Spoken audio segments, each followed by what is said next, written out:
Olá, amigos, irmãos, bem-vindos ao Daily Devotions, o devocional diário da AD Gravataí. A nossa igreja, a nossa família, com o objetivo de comentar, ainda que rapidamente, resumidamente, mas alguns pontos da leitura bíblica diária do nosso propósito de leitura bíblica anual. E hoje, nesse dia, estamos encerrando o livro do profeta Isaías, o capítulo 66. Isaías, nesse tempo que estamos lendo, é um dos profetas maiores e o profeta messiânico, o evangelista do Velho Testamento. É a Bíblia. Alguns comentam em miniatura, porque Isaías, além de falar das coisas da história de Israel, do tempo que era contemporâneo, mas também da era messiânica, ele tem 66 capítulos, como a Bíblia tem 66 livros. E este último capítulo, Deus está falando sobre si, se revelando, mostrando ao povo de Judá, a quem Isaías está profetizando: o céu é o meu trono, a terra é o suporte dos meus pés. O que é que está dizendo isso? Da grandeza, da imensidão, do tamanho do que é o nosso Deus. Ele então diz que não tinha como construir um templo que coubesse ele.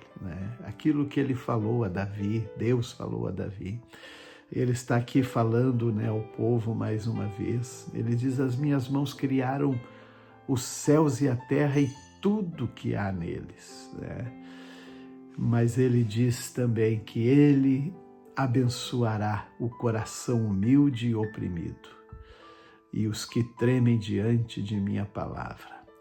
Que coisa linda! Mas, por outro lado, aqueles que querem seguir os seus próprios caminhos, o Senhor não vai aceitar nem as suas ofertas. Pode ser, ele diz, até compara aqui, se oferecer um boi, eles vão ser tão inaceitável quanto um sacrifício humano. E vai dizendo: um cordeiro, se me apresentar uma pessoa que é orgulhosa, soberba, dona de si, nem um cordeiro vai ser oferecido para eles como se fosse um cão, tão inaceitável. E assim, como Deus despreza também aqueles que têm um coração orgulhoso e soberbo. É interessante também que o profeta Isaías, ele ainda fala neste último capítulo, nas palavras que Deus lhe inspira, sobre o destino final de Jerusalém. Darei a Jerusalém um rio de paz e prosperidade. No Apocalipse, João, ele recebe a revelação de que ali na Jerusalém celestial há o rio da vida. O rio da vida, a vida que traz tudo, Aí ele vai dizer: as riquezas das nações fluirão para ela, para Jerusalém. São promessas, então, da glória que há de se manifestar em Jerusalém. Mas aqui ainda ele diz: toda a humanidade virá me adorar uma semana após outra e um mês após outro. Então ainda vamos ter esse tempo que está vislumbrando o profeta. Paulo escreve aos Filipenses agora de uma forma muito pessoal.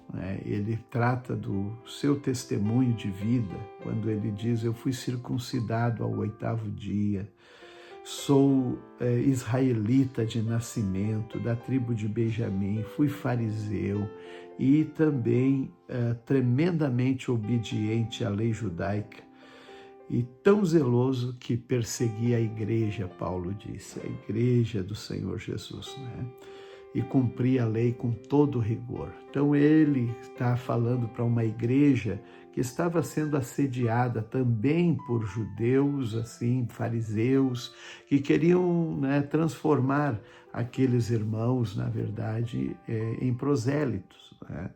E aí Paulo está advertindo eles que, se fosse isso, ele ficaria onde estava. Mas ele entendeu o caminho da graça, da salvação em Jesus, e está agora falando para estes irmãos, né, não tomarem esse caminho, mas permanecer na chamada que Deus fez, não é para eles. Por isso ele diz: irmãos, sejam meus imitadores, aprendam com aqueles que seguem nosso exemplo. Isso é muito importante. Muitas vezes alguém quer, né, uma pseudo-humildade, uma falsa humildade. Não olhe para mim, olhe para Jesus, olhe para a palavra. Não, Paulo está dizendo que não é bem assim. Olhe para Jesus, olhe para a palavra, mas olhe para nós como um exemplo a ser seguido. Sabe? Isso não dá para nós esquivar-nos dessa responsabilidade.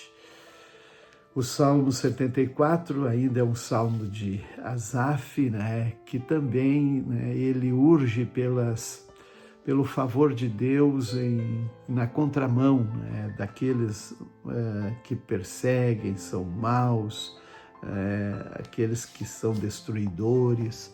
É isso o anseio deles. Não ignores o que teus inimigos disseram, nem o tumulto que cresce sem parar.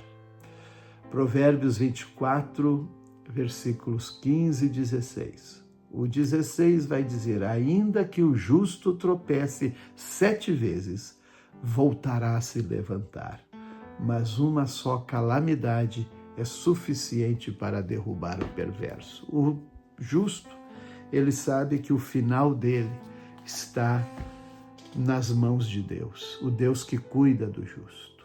E é ele que vai realmente se levantar mesmo em meio às circunstâncias. Deus nos abençoe.